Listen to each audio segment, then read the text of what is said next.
One of the stories in college football this week earlier was how was UCLA going to react to Chip Kelly headed to Ohio State? Did not take long. They went back into the Hall of Fame room and picked up running back Deshaun Foster, who was just picked up by the Raiders for just a short amount of time, but had been with UCLA for quite some time. And we're now joined by David Woods with 247, the Bruin Report, joins us on 365 Sports. David, how has that hire, I know it's a popular hire, but was it the right hire, in your opinion, considering the circumstances? Considering the circumstances, UCLA really, there weren't a lot of good options. You weren't going to get a sitting head coach this cycle. Even looking around at the coordinators who were available, it was slim pickings in February. I think it's a gamble. I mean, I think they're going with Deshaun Foster, and he's got some positives for sure. Being an alumnus, the UCLA job is probably at its lowest level in the hierarchy of college football in a long, long time. So somebody who's willing to do an excavation project, who's really willing to try to do fan engagement, do donor engagement, do all the nitty-gritty infrastructure work for the program is pretty essential right now. And I think Deshaun, as an alum, as a UCLA great, I think he can play that role for UCLA, and hopefully over the next year or two, really start to put the groundwork for some sort of resurgence for the program. David, they don't have as much NIL as you would think a school that's of UCLA's size and age and moving on to the Big Ten do. They don't seem to have had any motivation or spend any real money on football over the years like some of their counterparts do. Can an alum who loves UCLA help inspire that in not only the alumni community but in the administration of that university? I think it's possible. I think one thing that's I think everyone thinking about UCLA nationally, because the story needs to understand, is Chip Kelly did a lot of damage to the program. He didn't do any of that work, any of the donor relations, any of the fan engagement stuff that's essential, especially in this modern era of NIL. You need fans not just buying season tickets, not just donating to the athletic fund, but donating to NIL, giving money that's not tax deductible, and really feeling engaged in the program at that level. And Chip Kelly didn't do any of that. So UCLA lagged behind. And yes, there were administrative failures too. They should have been pushing Chip Kelly to do more of that. But I think a coach who's willing to do the donor outreach, I think they're going to find people willing to spend money. It's going to take some work though. There's education of donors at UCLA that hasn't happened. That's happened at, all the SEC schools, all the Big 12 schools. That hasn't happened at UCLA. And just all that stuff that was happening at other schools 2 years ago now needs to happen at UCLA. So they're behind, but there's no reason why they can't figure it out with Deshaun Foster. David, the initial reaction by the team seemed to be incredibly positive. Now, though, you have that window of players being available to hit the transfer portal. Just what is sort of the feel on roster retention and just the overall reaction as a few days have passed now to this hire from a team standpoint in your mind? It was a very, very popular hire among the team. That was actually a significant factor for Martin Jarmond, the athletic director, in who he was picking. Immediately after Chip Kelly told the team last Friday, a bunch of them took to Twitter X to share that they wanted Deshaun Foster to be the new head coach. That was a significant factor in Jarmond doing this. And then there were guys that we were thinking might jump into the portal, and they had the opportunity starting Tuesday afternoon, and nobody has at this point. At this point, I don't expect maybe a couple, but I don't think people who were intended to play major roles on next year's team are going to be jumping into the portal. I think it's looking pretty good based on just the popularity of Foster's hire. David, with Kelly not getting as involved in that, it seemed like that Foster would be a natural at that, would he not? And also that boosters and donors would respond to him even better? Yeah, I would say from that second part you said, the response to him, I think that's going to play a major role. You got to understand, for Deshaun Foster, he's one of those guys that's popular with everyone he meets. He's a super nice guy, and lot of people who are tied to, UCLA, they're in their 50s and 60s. They remember when Deshaun Foster was, going out there and bowling over guys in the late 90s. So he's significant, and that popularity among the booster set at UCLA is significant. I think for him, he hasn't done a lot of that either. He's not been a fundraiser. He's not been in that role. He's never been a head coach, never been a coordinator. So there's going to be learning on the job that he has to do. But if you watched his news conference, the enthusiasm, the passion kind of pours out of him. I think that's going to play with donors. I think it's going to play with the well-moneyed folks at UCLA. And I think it will have a positive impact on UCLA's NIL. When did it start to sour with Chip Kelly? Now, that's a question. Year one? Really? I mean, yeah, here's the thing with Chip Kelly. If you go back and look at his tenure, he went 3-9 in year one, and there was a lot of stuff that he just kind of pushed fans away, did away with a lot of traditions around the program, closed practices that had previously traditionally been open at UCLA the first 2 weeks of fall camp. Under Jim Mora, you always had the opportunity to go out and watch. Under Chip Kelly, you couldn't. There were traditions like Bruin Walk going into the stadium. Suddenly you couldn't do that either. So there was just a lot of stuff like that, and then they just didn't win. And then over the course of his 6 years at UCLA recruited at its lowest level in the modern recruiting era. Our website does it, but since people have been doing rankings, he's recruited at the lowest level that UCLA ever has. And that was before NIL became a thing in the last couple of years. So on top of all of that, when it became very bad was essentially this season.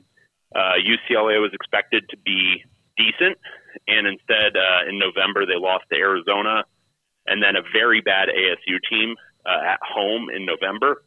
UCLA was very close to firing him at that point. They chose not to do that, and that's looking probably like a mistake because then over the next couple of months he interviewed for basically every single open offensive coordinator job at the NFL level, and then didn't get any of those. And then his former quarterback, Ryan Day, hired him at Ohio State.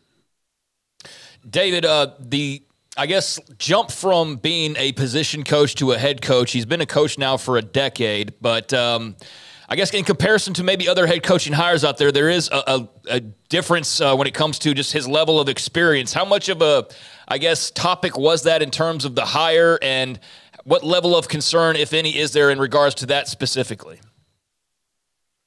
From my personal angle, and I think some fans, it's a lot of wait and see, because I do think that's a legitimate concern that he hasn't really overseen anything beyond a running back's room at this point. It's a big difference going from, 6 or 7 guys to 85 plus the non-scholarship guys. So that's a big deal. I think for the administration, they had other options that were, coordinator level. Tony White, who's also a UCLA alum, is the current defensive coordinator for Nebraska. Mm-hmm. He checked more of the experience boxes, but I think the administration really prioritized the continuity that Foster would have from the roster standpoint, and also, and this was a not insignificant factor, UCLA's budget situation is not in great shape. Foster, you could get him a little bit cheaper, and then on top of that, it's expected that he'll retain quite a bit of the assistant coaches from Chip Kelly, and so they don't have to pay buyouts on those assistant coaches, which sounds ridiculous, I think, for a lot of SEC schools, but given UCLA's financial reality, that actually was a factor. I was going to ask you about his staff and how much you would have to, renovate or maintain or whatever, but it sounds like a lot of that. Are there any names on the table for any of the major positions, or are those all right now set? I expect defensive coordinator is going to be set. That's Kaika Malloy, who took over for Danton Lynn at the end of last year. He was the defensive line coach last year for that great group of defensive linemen, Leatu Latu and the Murphy twins. He's probably going to retain as the defensive coordinator. They've got an open linebackers job right now. Ken Norton Jr. left for the NFL. The big one is offensive coordinator. That's one where we've heard a lot of names. David Shaw, his son, is a walk-on in the program right now. There was talk that he might get a look, but there's a few different options. I don't think they're in a super rush. They got to get it figured out in the next couple of weeks, but At UCLA, spring ball doesn't start until April most years, so they have a little bit of time before they need to land the offensive coordinator. Why are they? I mean, is it just success? Why they're not as cool a place to be as USC has been for LA kids for all this time? Yeah, I mean, it's UCLA historically recruits well. It's historically like probably a top 20-ish recruiting program. NIL has changed it. But USC it's a different beast. I mean, when USC is on, they're recruiting at a top 5 level. And, even when UCLA is doing well, a lot of these kids grow up USC fans. They don't necessarily grow up UCLA fans. But that's all soft stuff. The reality is UCLA is still an attractive destination. They have to get their NIL right. But there's a lot of kids who want to come play in LA. There's a lot of kids who want to be near the beach. There's a lot of kids who want to be in, close to Beverly Hills. That's attractive for a lot of 18-year-olds. So I think all of those factors, it can work to UCLA's advantage, but they have to get the money right. Recruiting has become so much more of an NIL game now. And yes, all the old relationship building stuff that's important in recruiting still matters, but you got to have the money. And that's got to be Deshaun Foster's job probably over the next 12 months. This season's probably not going to be very good, but if he gets the infrastructure stuff right, then they can start building towards a pretty good 2025. This seems like I probably know the answer to this, but asking anyway, is a majority or a large chunk of who they recruit or their roster from Los Angeles or in California? In an ideal world, yes. And I think for the most part, that's always been true for UCLA. I think Chip Kelly, he used some of the geographical advantages of UCLA, not all of them. I think even more of the roster could and should come from California. I mean, it's the state of, 40-plus million people. UCLA, when it's doing well, is drawing most of its talent from Southern California and Northern California. And if, Deshaun Foster, I think that's got to be the baseline of success, especially in the transfer portal era. Because if you look at, who UCLA has had transfer out over the last 3 or 4 years since that became a big thing, so many of them are the kids they got from out of state. Now, I'm not saying in-state kids aren't going to transfer out of your program, but they've got more reason to stay. And so those things that were always kind of true, I think they become more true in this era where players can just kind of move around as much as they want. David, if you don't mind, one question about Cronin and the basketball team. There was a time where I thought every time I looked up they were losing. I think they lost. I mean, they played good people, some of the non-conference games, but they were in a horrific 9 of 11 slide of not winning. This is UCLA. They have righted the ship a little bit with 5 consecutive wins. Who are they, in your opinion? They are a very, very, very young team. And what we saw, if you remember back in Mick Cronin's first year at UCLA, they were, I think, 8-9 in the middle of January because, again, it was a very, very young team. And Mick Cronin, if you know anything about him as a coach, it's a lot to play for him. It's very demanding. You got to learn exactly how he wants you to play on offense and exactly how he wants you to play on defense. And this team took a long time to learn. But like that first team, they hit a run right after they hit rock bottom in January, and they were looking like they were going to make the NCAA tournament before COVID happened. This year, they're on a bit of a run now. They've gone 7-1 in their last 8 games. They've got 5 of the last 7 at home, and the 2 on the road. They're both quad 1 opportunities at Washington and at Washington State. If they continue on this hot streak, they might very well make the NCAA tournament. And I think given where they were in mid-January, I think every UCLA fan will be pretty ecstatic. David, good stuff, man. Glad we got you on. I know it's been a crazy busy week for you and what you're covering with basketball going on, but also with the Deshaun Foster. David Wood's with us from the Bruin Report and with us on 365 Sports. Now,